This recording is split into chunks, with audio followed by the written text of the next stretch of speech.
And folks, and welcome to the View. Get that off the screen. How are you doing, everyone? Welcome to the View for the match review for Preston North End 1, Leeds United 0. A lot to get stuck into. We will get stuck into the away form as well as some player performances. Joined by Gerry McNamee and Paul from Leeds Therapy to discuss the game. Real quick note just for anyone coming in to start. There is a planned breakdown tomorrow night with myself and Lockie where we're going to look at the Leeds away form versus the home form in a tactical breakdown. So we're going to try and break it down as much as we can tomorrow night if you want to check that out in a bit more detail. But we'll start off by checking in with the lads. Gerry, how are you? Safe trip back from the game? Yeah, it was a relatively incident-free. Yeah, nice weather. Not like last week. Coming back, another flood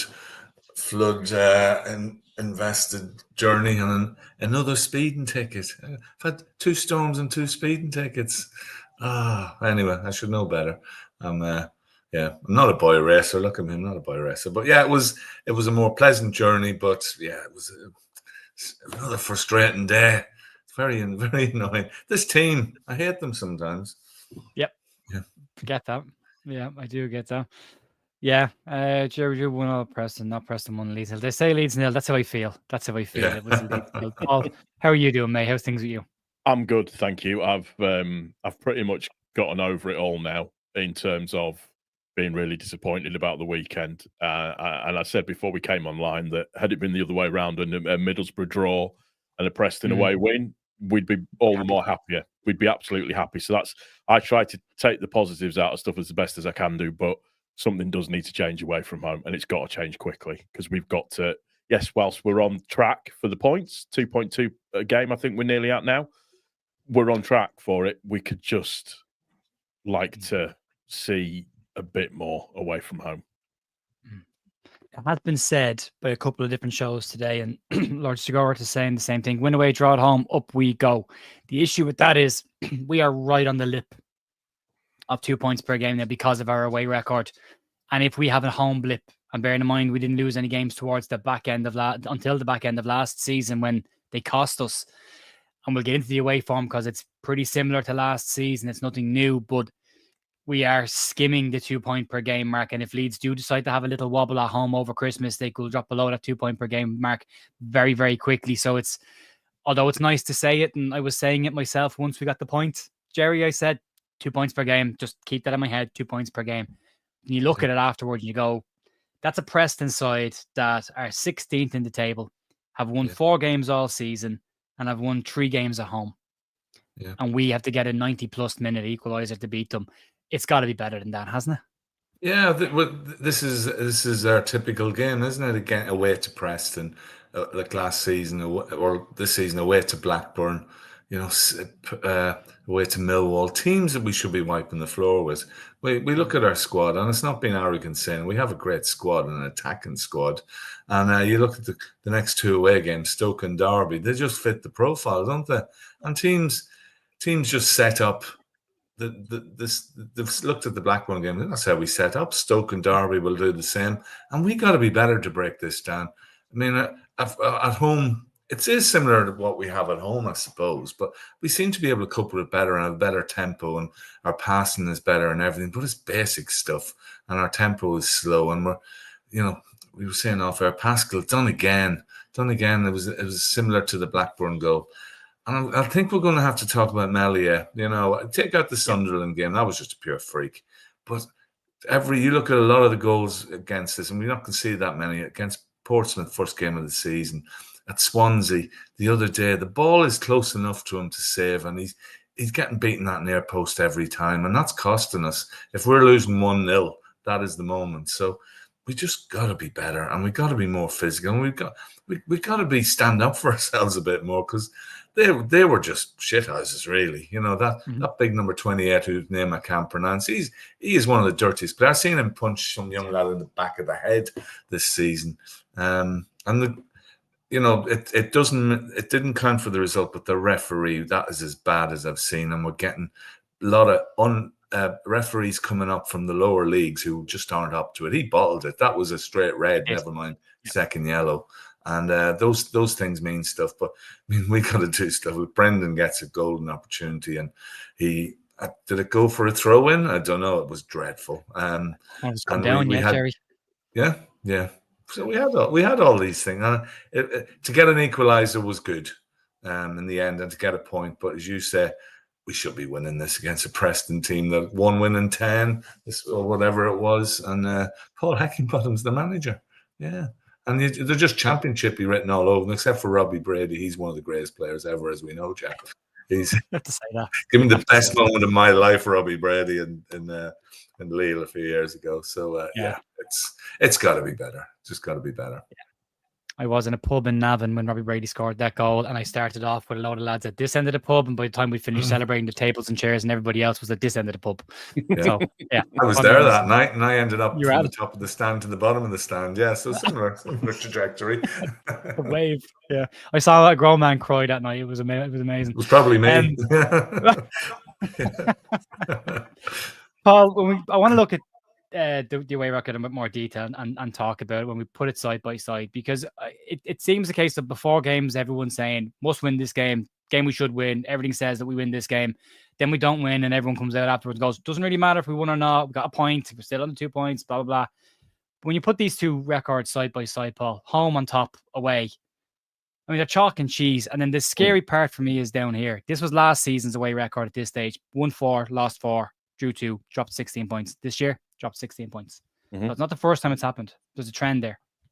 No, I agree. The problem is that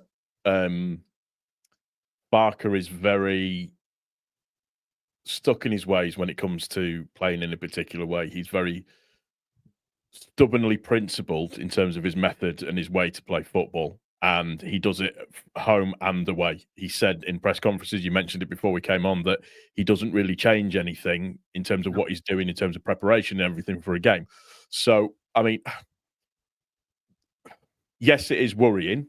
The one thing that I will say when it comes to Preston, when you look at it, they're absolute draw merchants this season.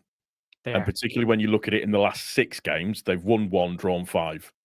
So even though it was noted and people like the betting tables and everything had us winning 2-0, I was concerned. But for me, there's something that needs to change away from home for it to work. The problem is that he'll keep playing the continuous way, and there'll be that one episode. Like, look at it this way. Look, we're going to beat Oxford, and then we're going to go away to Stoke on Boxing Day and play the way that Farke normally wants to play, and we'll end up winning. And it'll be, oh, everything's fine. It's clicked into place. But unfortunately, that plan B isn't there, and they need to bring that plan B in. So when we're in a situation like this, it can make a change, and it can happen, and it can mean that we can turn these draws into wins. And unfortunately, at the moment, it's just not that way. We can all see it. We all say the same thing. We all say we can attack these players when we're going to their places. We can. It's easy, but we don't. And it's infuriating that his plan B sometimes just seems to be just chuck on every single attacker and see what happens. I mean, I know a lot of people were furious that it was Bamford that went on before in terms of coming up top, but I know why he did it is because Bamford knows the dark arts better than what Joseph does in terms of kicking players a little bit and being a little bit more violent when it comes to trying to get bits and pieces. And Joseph's not quite got that street nous about him. Whilst I disagree with Bamford coming on, I know why he did it. But it's just, you look at it and go, it's kind of almost automatic. You know what's going to happen. You know what player is going to be brought on. You know the time that the substitutions are going to be made, even though they were made earlier this time, because it was just going so bad. But just something has to change. And for me, the biggest thing that is going to unlock all of this is that number 10 in January.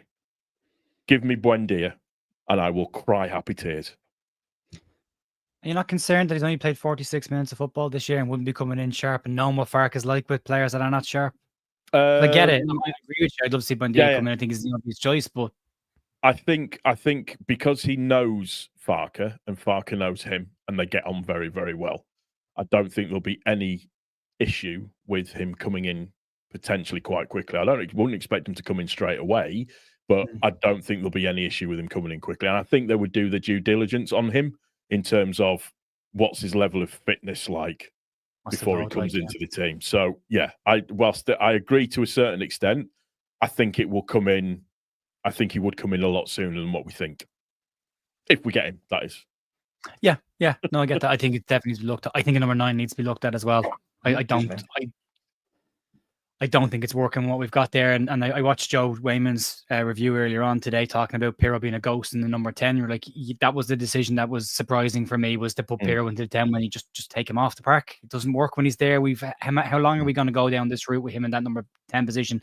How many times we've talked about it over the year and a half now that Farke has been here. But Jerry, Paul's touched on it. I want to get both your opinions on this. There was a very interesting comment made by the Sky Sports commentator during the game. He was talking about a conversation he had with Daniel Farke before the game and about the home record. And he asked Daniel Farke about away games. And he said that Daniel Farke told him he doesn't approach away games any differently to how he approaches the home games. Now, again, looking at the home and the away record, Jerry, and then looking at it from last season's points drop perspective as well, do you think it's time he starts approaching away games slightly differently? I definitely think he does. I think the stats tell that. He, as Paul says there, we know what's going to happen. Change needs to be made at, at half time.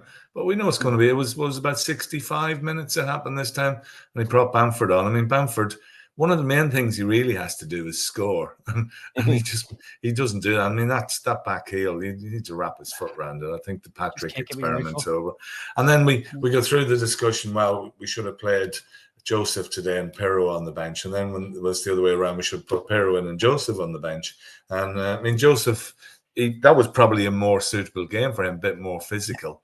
But, you know, he's in, and Pirro has scored goals. And so, but yeah, it's formations, and Paul probably going to talk about that. But Ampadu's coming back now, so you got to fit him in somewhere, and you can't drop either of those two midfielders.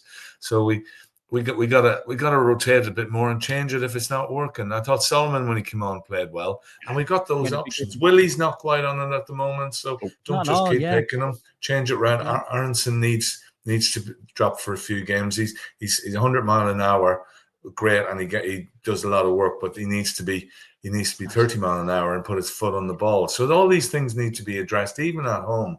And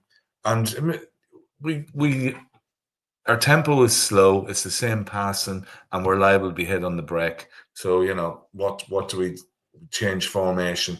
Do we get Ampadu in? But I think he's just got to change it generally, because we've had Middlesbrough was a tougher game. We've had a fairly decent run of home games against lower teams and beatable teams. We've got Oxford again this week, which should be a home banker. They've just sacked the manager, which is always the new manager bounce or whoever it is. But I think whether maybe not change it from the beginning, but for God's sake, change it during the game. Do something different. Not as Paul says, throw on all the attackers. You thought, who's playing midfield now? You know, it's Mac is there on his own. We got everybody up front. You're pushing for a goal, but that seems to be the answer all the time. And I want to see something wee bit different. That, you know, just get a Vogie come in a bit more and settle things down. We've got to. You look at our bench; they're all first team players. They're not make-weights or young lads making up the numbers. These lads are all capable of coming in. Change it around a bit.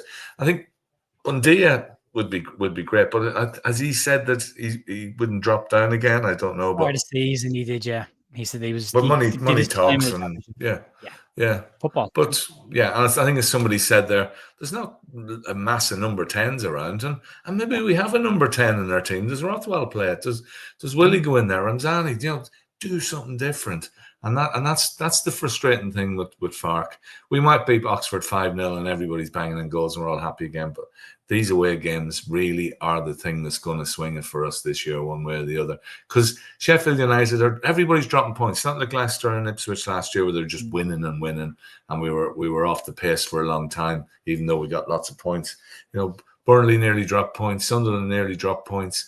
All these teams are. We should be getting ahead of them, and these are the games we should be doing it. Yeah, and there's going to be tougher games. So to answer your question again, it's not changing before the game; it's changing during the game. Plan B, Plan C when it's not working. And we got away with one at the weekend because it didn't look as if we were ever going to score. And that's it. When we go 1-0 down, you think, you know, even though it's 16, 20 minutes, you think we're not going to get back into this game with the team. We can't break the teams down.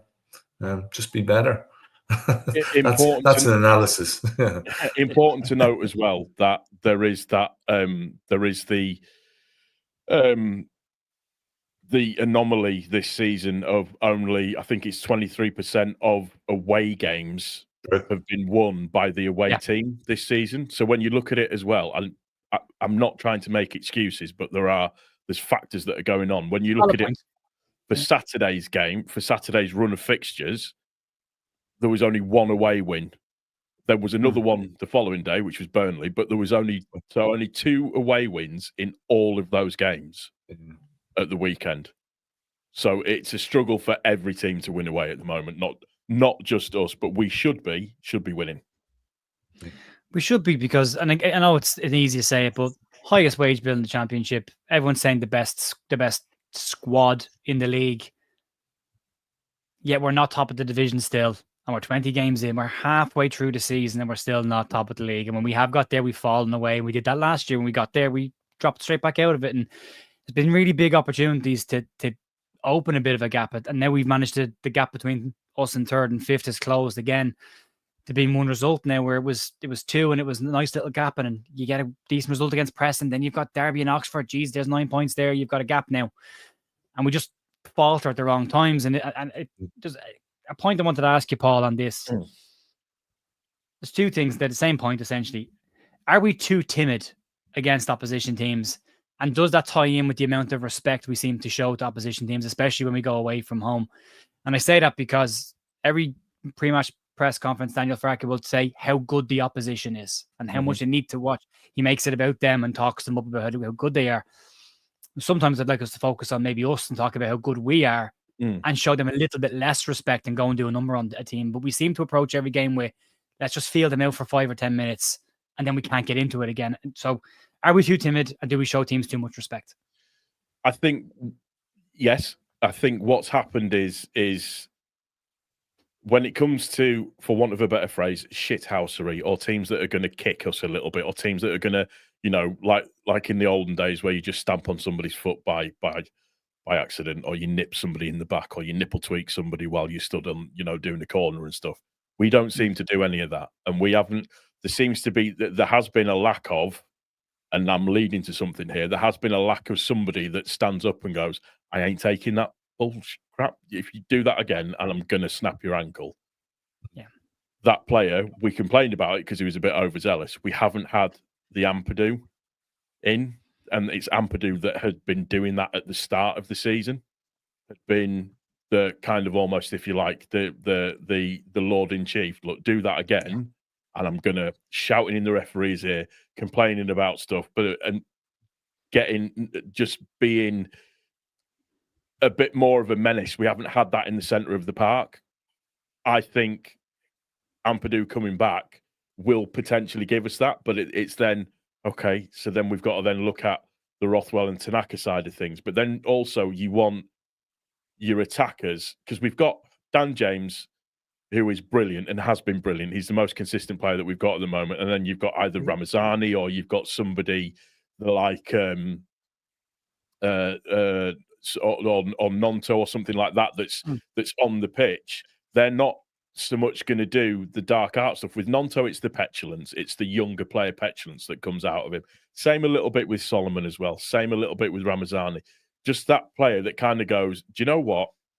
Have some of that kind of... Do you know what I mean? It's that... I'm not saying go and punch somebody, but we just need somebody, and it's the captain side on of things. On a 50-50, win the ball, leave a little bit. 60-40, go smashing into them.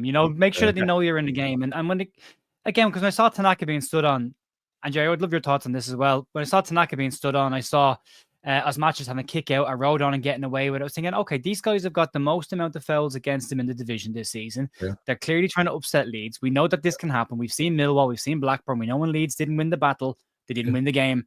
This is going to be another one of those. Let's see if we've got a bit about us. And we seem to just roll around and whinge, Gerry. And as has been said by very, very well put, Fred Pointy Post now, am I saying that dirty Leeds are getting soft? And I think I possibly am a little bit thinking that this Leeds side is a little bit too nice and a little bit too soft at times. And when we've needed people to battle, and ironically, the one game this year where somebody did put their boot in was Ethan Ampadu, and he injured himself doing it, and then he missed most of the year. So But yeah, Gerry, what do you think? Are we just a little bit not Leedsy anymore? Yeah, we should be playing on players that get booked, although one did get booked and should have got sent off and the referee bottled that. But yeah, we should be concentrating more on that, working on those players. If they've got a yellow card, go for it. And some the crashing tackle. I mean, Rothwell did one against Borough the other night. And of course, the Sam Byron that won the goal first. And when you do that, that gets the crowd up and it gets the players going as well. And we probably need a bit more steel in our game. We've got the players to do it. Just if somebody's off form, just don't keep playing them. And make 3 or 4 changes a game, rotate it. There's hungry players there. I was looking at the subs warming up at halftime. They must be thinking, oh well, we're not going to, it'll be another 30 minutes before we even get a look in here. And that's there's got to be something different in that. But yeah, we need. It's not just the dark arts. We need to be more clinical. We need to be better in our finishing. We've had enough chance. I mean, Dan James, I think, has been superb this year, player of the season so far, and he was unlucky with that one, hit the crossbar. But as I alluded earlier, Brendan's finishing, the one went across the box. Bamford should be burying that, and that's got to be better. And away from home, and at home, it's pretty good. But we need to, when we come up against some of the tougher teams again. Although we've had Sheffield and Burnley there, and we played them as well. But why can't we do it away from home? Yeah, why can't we? Yeah, why can't we do it away from home? And it is a mystery, but with a bit of luck, if we take the lead, then we probably will win a game. But if we don't, we got to have something different. I'm just going back to what I said. It's got to be the ability to change it, and that's, I've always said that about Farke. It's got to be different, and I worry about our goalkeeper. I think they're the things that are contributing, and it's only 1-0 defeat, but we should be scoring goals every game with that team, and we'll get a morale boost and win on Saturday. But Christmas, and we're notoriously bad at Christmas, and this year we got to be better. I mean, Derby will be ready; they'll be chomping at the bit. Stoke on a chilly Boxing Day night. Sorry for Irish viewers, St. Stephen's Day night. It's going to be. You won't understand that reference, Paul. You know the audience, Gerry. You know the audience. Yeah. If you say Boxing Day in Ireland, you don't get back into the country. You don't get back into the Boxing Day. Boxing Day. Yeah. But Stoke, just to look at it in terms of their form recently, they draw away, draw at home, loss at home, loss away, draw at home. So they're winning. Pretty much, yeah. Step in Leeds United. Let's go. Dr. Leeds, turn up and we will help your cause. I mean, last year we again missed a penalty, silly goal from the corner, should have won it, and we don't want that. If we need to go on that run like we did after Christmas last year, or even from Christmas, and that'll get us up this time. But it's not often you get back-to-back record-setting runs in 2 seasons. So if you look at positive, it's 20 games in now. Is it 20 games? And we're second place, point ahead of Burnley. We're in touching distance. A lot of points to play for. We're not far off it, really. We're not bad. We're just frustrated that we're dropping these away points, and that we're not far away. A couple of good. If we win those 2 games over Christmas, we're having a different podcast here and saying how great it is and how everybody gets in. But I think we'll be interested when Ampadu is back now. I mean, it was funny when he came on against Middlesbrough the other night, the worst I ever seen him play. I think garbage. He played 2 terrible passes. But when we didn't hold that against him. It was just funny. No. But when he came on the other day, as you say, got that steel, got that bit of about him, and he's got to fit in with these 2 other guys. I don't want to drop either of those, and we got to fit him in with that. You put Rothwell in as a number 10. I think I'd drop Brendan, and I'd like to see how that goes, because him and Tanaka just still. I just watch him, the way he makes space for himself. He wasn't quite brilliant, but still he does. And Rothwell is just been great as well. So yeah, and I'd say Solomon when he came on was good. I think Willie needs a rest. I think Pat needs a transfer. I think we probably do. Yeah, good luck to you, Pat. You've done great for us. Some great moments, getting promotion and in the Premier League, but it's not happening for you now. You need a break. And if we do go out at number 9, number 10, we probably won't get a goalkeeper, but that's something we got to address. No. I think if whatever happens at the end of the season. Let's have a chat about some performances and some players. We do have to talk about the goalkeeper. We'll talk about him, but I also want to talk about Pascal Stroke, who I think more often than not has had a phenomenal season. I think he's been very, very good for us. I love him as the captain, but there is a trend starting to appear, and that's Pascal being rolled by strikers and then being in no man's land. It happened against Watford. He was rolled, dragged out position, and then rolled for the goal. It happened against Blackburn, and it happened again last night. And it has been said in the chat, at that point, you just take the player out, don't you, Paul? You just get rid of the player, deal with it later on. Yep. And the other one to talk about dealing with later on was Joe Rodon for the goal, where he just went, "We're fine," and clearly we weren't fine. Well, there's a big communication problem that's going on there if you're looking at it realistically from the way that all kind of stemmed. I mean, I when I played football when I was younger, I was a central defender. I mean, I'm only 5'10", but that's the position that I was given. That was the position that I was played, and I was always told, if you think you're going to get beaten, and it's looking like they've got a free rein in behind you, just take the player out. You've got to be tactical with it. You take the player out, take the yellow card, and be tactical with it. Unfortunately, he needs, for me, for that goal, what he shouldn't have done is he shouldn't have played the man. He should have played the space. If he plays the space better, i.e. from a turn from tracking wise, he's got the player in front of him and he probably stops the cross from coming in. Yeah. It's that little bit of indecision. And I mean, like you said, he's been brilliant since he's been back this season. He's very, very good at bringing the ball out, very good at that. But that again, we talk about it, the dark arts, that side of it, and just being that little bit of a, well, you ain't getting past me and knocking him out. Rodon, I can't even begin to explain what he is doing, going, it's fine. Everything is fine. And this is where the communication thing comes in, because Melier should have been screaming at him, it fucking isn't fine, mate, because there's a player running in. And then you've got Bogle that isn't tracking back quick enough to cover the guy that's coming in on the left-hand side or our right-hand side at the same time as well. But yeah, I don't know. It just must be a brain fart or something. But just the way that I can't even explain that. Can't even explain. Lucky texts me just after the goal and goes, "What is Rodon doing for that? Tell me what he's done there is wrong." And I just said to him, every manager I've ever played for, every coach I've ever played for, I've all said the same thing.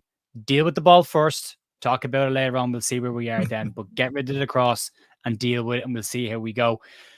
That just seems like common sense, Gerry, doesn't it? It does, and I'm just looking at parenting skills here. I've got great a dog beside me. Yeah, it is great. There used to be in the League of Ireland, which is not great standards, Dundalk had one of the best defences, and there was a guy called Paddy Dunning, maybe before your time, Ger, but his motto was, when in doubt, put it out. You don't think about it. You just get. And I've played defender as well, and you don't mess around. If you do, you get caught.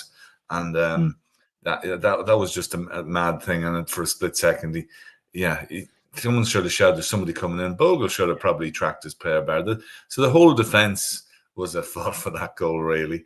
Maybe sort his hat now, yeah. Never mind podcast, Dad. I've got my hat to sort out. Yeah, priorities, right. Now stood out the side of the door going, rawr. Yeah. So, you know what I mean?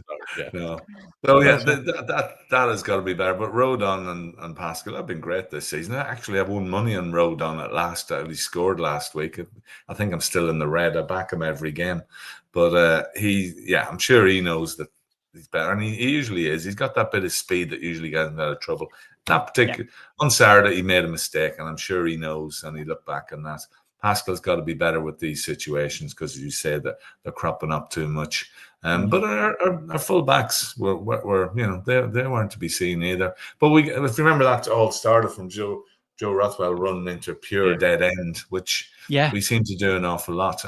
And they came out with the ball. So from the front right down to the back, nobody put that challenge in. That yellow card that you have to take for the team sometimes. With that referee, he probably wouldn't have booked you. You need to just stop the attack, and that's one for the team. But we didn't, and Andy Hinchcliffe, best goal ever. I saw that. What an idiot! No, it was it was. I'm glad sometimes I'm at the game. I don't have to listen to these prats on I wish he listened to himself, Gerry, because he talks about how crap his career was and how little he did in football. And then go, well, shut up talking about it because you're clearly not good at commentating either. It'd be great if you just pipe down for 20 minutes. Yeah. Between his little in-jokes with his commentator that nobody else is aware of what's going on and his little side remarks, I'd rather listen to nothing than listen to him talking. And just some of the things he comes out with, like, how is that the best goal ever? It's littered with mistakes. Yeah, no, it was poor. So I was glad I missed that. And I mean, the 12:30 kickoff thing hits us again. We had 1-1, and I don't think that makes any difference. I think that's all up there. You play football. Did a day less than us to prepare for that game. Yeah, they had. So it's not to be. So all in all, yeah, I keep the mantras. We just got to be a bit better than this. We're not far off it, but those silly mistakes are costing us, and our inability to up the tempo and break teams down is costing us as well. We've got to take them chances, and a bit of tinkering with the squad. Not much, just a bit of rotation. A few lads come in, see what they can do, and change around a bit. And yeah, Ampadu must be ready now. Be interesting to see where he fits in, how he does that. And I don't think he can drop Rothwell or Tanaka. He can't. No. So he's got to fit him in. And I think pushing Joe forward and Aronson out, I think is got to be something looked at. Definitely. Yeah, Paul. What about Willie Gnonto? These games just don't work at all for him. Did we see the worst of Willie Gnonto in these games? And against the top sides, we see the absolute best in him, where it's mature performances, getting on with things. And in these games where he knows he's going to get kicked, vanishes out of the game, he gets whingy moany, and he lost nearly every duel he went into. Yes, on Saturday. What are your thoughts on him at this point right now? Because he's not looking like the Premier League player that people want to go and buy. I think something's going on in the background. If I'm honest, I think there's something going on. I don't necessarily mean between him and Farke. I think maybe there's agent talk to him again potentially in terms of, well, look, we could do this, and this in January. And the only reason that I'm saying that is because we know his maturity level in terms of how he reacts or deals with situations isn't great. It's not fantastic, but he's got to be doing better. He's got to be showing more if he wants. It's strange because this player that was suddenly given sort of so much responsibility at the start of the season, and he seemed to be reveling in it. It seemed to lift him as a player, and he just seems to have gone off the boil. I don't know. I mean, I could be completely wrong in terms of something going on in the background. I'm just speculating, obviously, but yeah, I don't know. It's like does he play on the left? Does he play on the right? Which is the best position for him to play on? Does he go number 10? He plays number 10 when he plays for Italy under 21. So should we be putting him in the number 10 position? We bought him as a striker. We didn't buy him as a winger. No, is that going to be a way to underline it? The thing that annoys me, I wish he would take more shots from outside the box. Yeah, because he has got an absolutely thunderous shot on him. Absolutely thunderous. And 9 times out of 10, it's on target as well. And somebody like a Joseph could be coming in, so if it's saved, they could tidy it up. But it's just, I can't put my finger on what it is, whether it's a little bit of petulance coming out of him, where it's a little bit of immaturity coming out of him, that he doesn't know how to cope with certain situations. But yeah, that's a good point, Scott. The slow style could be hindering him slightly. He's a very, very quick player. The same with Ramazani as well. Yeah. But you see, for me, Ramazani comes in the match on Saturday, and all of a sudden, we're instantly quicker because he's starting to do stuff a little bit quicker. So, I don't know. It's a weird one. Don't worry, you didn't steal my thunder. It's absolutely fine. It's one of those. Where's Willie gone limp? Southie, come on. Where is he? Yes, I did see that. Yeah. There was another one. Come down a little bit more. Literally, you'll see it as Willie gone limp. Get it. Yeah. But potentially, you could say that. I mean, I don't know. Is he tired? Has he played a lot of games? Is he annoyed because of where he's been asked to play? Because I can't put my finger on it, but he needs to buck it up a little bit. It's been said by a few people. This has popped up now. It's a conversation. People calling for Willie playing 10, but he's doing worse. But they're different positions. Playing as a winger and playing as a 10, they're completely different positions. So basing how somebody's playing as a winger versus how they play in a 10 is like comparing apples and oranges. Like they're not the same position. The reason why people say Willie Gnonto could and probably should play in 10 is that was the position we bought him to play in. That and up front. At no point did Leeds buy a winger. They were trying to buy a striker when they bought him. It was the Bamba Dieng, Cody Gakpo weekend that happened. So he was brought in to play in the central areas of the park, never to play wide. He's ended up wide because he's young and there's a position there. But it's a different set of skills. Willie Gnonto has got good close control, can find passes through tight areas and can shoot from distance. That's why, for me, he could be tried in the 10. As a winger, can he beat players 1v1? Not so much. Can he whip balls in? No, not really. So you play a winger there. And that's where I think Willie's skill set is transferable into 10 and not as a wide player. I don't know how many times you see Willie Gnonto get to the end line and whip a ball in the box. I mean, nearly never see him cross a ball. So unless it's checking back in and trying to put one to the back post. But outside of that, I think Aaronson, when he did play for Leeds in the Premier League, played his best games on the right wing. Not so much in the 10 because he had kind of an invisible wall beside him and he, could control the area he played in. But it's just my opinions on it. Anyone concerned about the amount of games that Pascal and Joe Rodon are playing? Gerry, what do you think?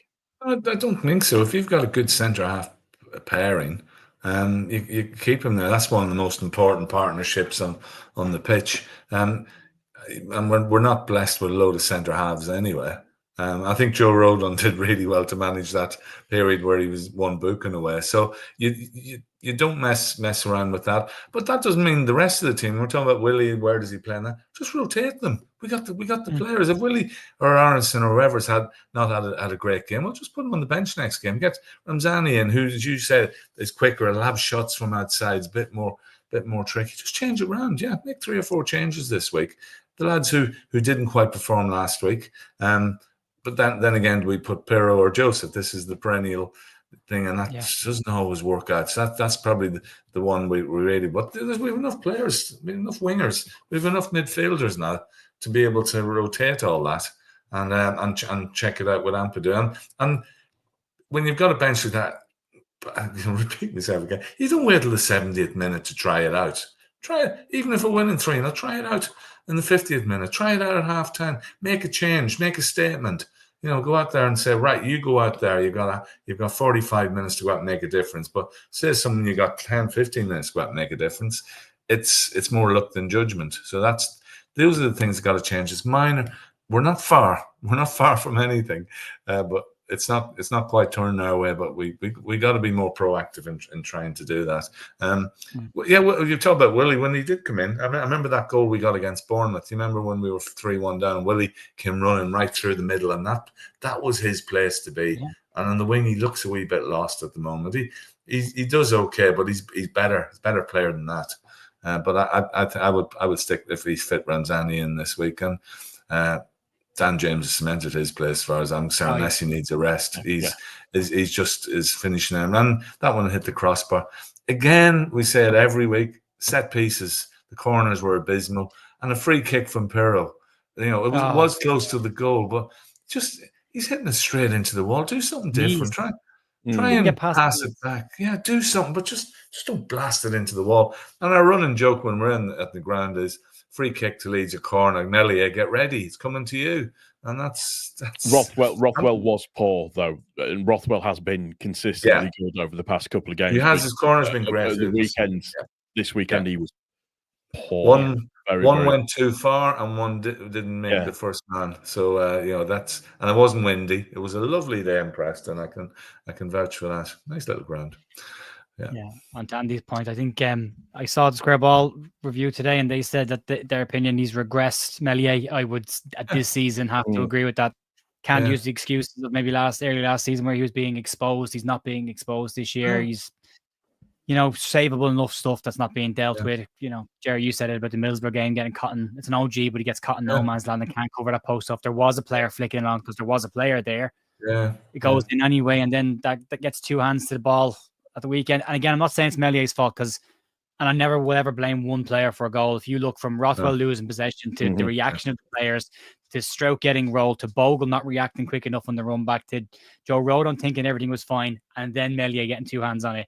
There were a litany of mistakes in that goal. But when it gets to him and you get 2 hands on the ball, for me, it needs to come into your chest or needs to go out for a throw in, but it shouldn't go into the corner of the net. And that's just, I think he's I think I would agree. Slightly regress, and I think it's an area that Leeds will have to look at, but I don't think they'll look at it in January. I don't think anybody here thinks Leeds will look at a keeper in January, do they? No, I don't think so.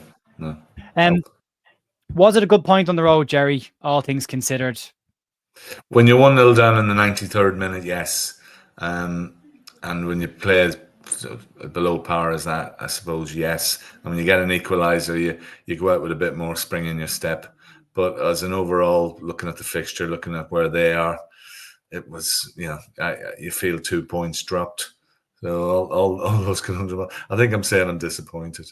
Yeah, I'm just point January, but equalising that last minute. Yeah, that was a great feeling. And if the referee, another thing that really wound me up, at half-time or injury time in the first half, Robbie Brady was down for 3 minutes. I even counted. There was a couple of other injuries. So 5 or 6, 2 minutes. He played 90 seconds, and we had 4 minutes at the end of the game. And referees, it reminds me, you like your wrestling, Gerry, I know that. And it's like, the referees in wrestling, the old style is somebody puts a sly punch in or they're not looking. And it's like the referees are the same in that. They don't notice time waste. And they go, he's looking over there. He's looking over the other fellow when he punches him. And it feels like to me like it's 1970s wrestling. Big Daddy and Giant Stacks is punching them. And they're not looking. And it's obvious. It's not tactical. It's not anything sophisticated. It's just counting. It's just common sense. Watches. Come on. We got a project here. It's got to be. If you're watching a game at this level, they've got to just the small things have to be sorted out. This time wasting as well. I'm getting annoyed now. Yeah, it's all coming out. I think the referee didn't. I think the referee only said 2 minutes as well because he was fully aware that he'd lost. Oh, he could get off the pitch. And he just both sets of fans. Yeah, just wanted to get off the pitch. I mean, both sets of fans are booing. Yeah. You knew his face. You could see his face change, and you were like, "He's lost this. He's gone." Yeah. Absolutely.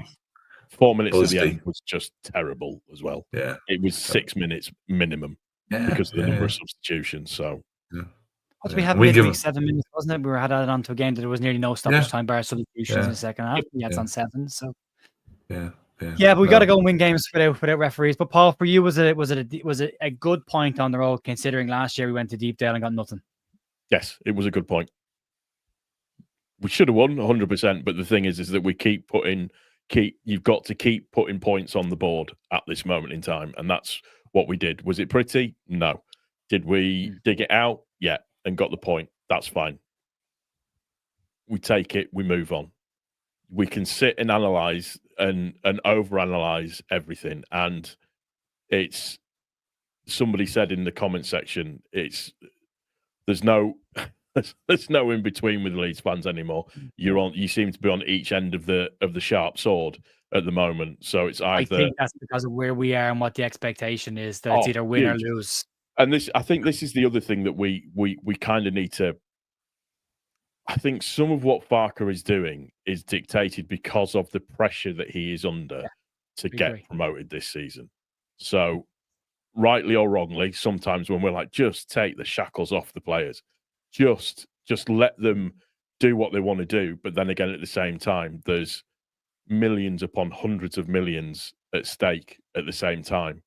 So he's under no illusion what he needs to do this season. And I think we've all said it. Yeah, it'd be great to win the championship. It'd be great. I just want to get out of this league. I just want out of this league. Give us the top 2. Fine. Happy with that. I'll take second place and I'll be more than happy with it. But it's frustrating when we know the quality that we've got and the quality doesn't produce like we want it to. Yeah, I agree. And you've said let the leash off them. And as that comment says, Farkate's like Southgate, and it's a similar kind of thing of just let the players loose and let them go and play. There's definitely a higher tempo. It was interesting to see Stuart Dallas talk about tempo as well the weekend on Saturday and say it was too slow. Everything about it was too slow and wasn't good enough. I do think we need to expect better. I think that the reason why it's win or lose for us right now is because if you lose, you're losing ground on the other teams that are going to go above you and potentially end up the playoffs again. So you have to win every game. At least you have to try and win every single game because others will. And that's why I think we go into the Premier League next season. We'll be happy with loads of draws on the road. I don't think anybody would complain about a scrappy one all away from home. So it's there's the context to it as well, as Lee says here. I've been saying it for 2 years. Tempo, especially with these players. I don't think it's tempo for every team. I don't think every team needs to play with fast moving passes, but I think this Leeds team is built for that. And I think if you look at the likes of Nanto, look at the likes of James, and then even Aronson, the pace that he plays at, Ramazani as well, and Solomon, if you can get the ball into space in front of them early, they'll do damage. The longer you take to get that ball to them, the more defenders there are around them and it falls apart. So play to your strengths, I suppose, is all I'm saying. But we've got Oxford coming up the weekend. It should be a winnable game back in Ellen Road. Then we've got Derby. We'll get back into Derby stuff. No doubt we'll have another hour and a half with Sky Sports, forgetting the part where Leeds got promoted and they had to give us a guard of honour. But we'll get back to that. And massive thanks to the lads for joining us. Thanks to everyone in chat that has contributed tonight. Gerry, anything going on with you this week? I'm assuming you're heading down to the game. I think a couple of Christmas dues, which could be messy. I'm even playing football this week, which is dangerous. But yeah, I'll be going to the game, and hopefully the weather's okay and a win. But as we say, they're got the new manager Bance, or we'll have the caretaker manager. But it's a game we should be winning. Should be. Yeah. Paul, what about you? What's going on with Leeds Derby this week? I put a video out today just talking about suggestions and thoughts. It's a little bit clickbaity. Hey, there it is. That's if by magic. So just discussing a potential new version of a lineup. So this is what's on the screen now is something that I was looking at as a new way of putting us forward away from home, because it gives options.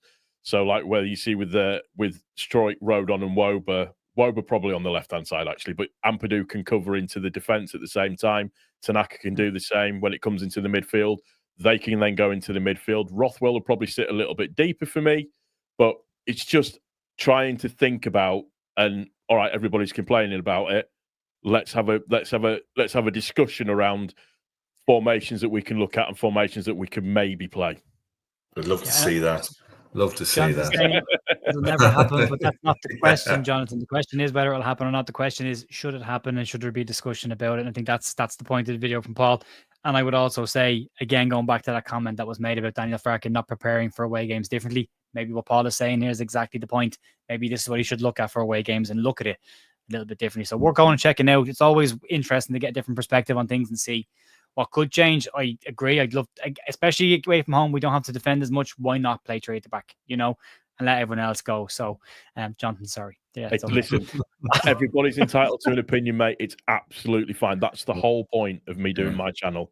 Is just put stuff out there and just chat amongst yourselves and argue amongst yourselves. It's absolutely somebody called me a pillock recently, which I thought was a great word. So you just take that, don't you? I get muppet on the daily, Paul. Gerry, I'm really immune to that at this stage. So don't worry about it. No one needs to worry about it. All right, we'll get out of here. As Lord Sugar says, bye, folks. Have a great rest of your day. I will see you in the morning for the news, and enjoy the rest of your night.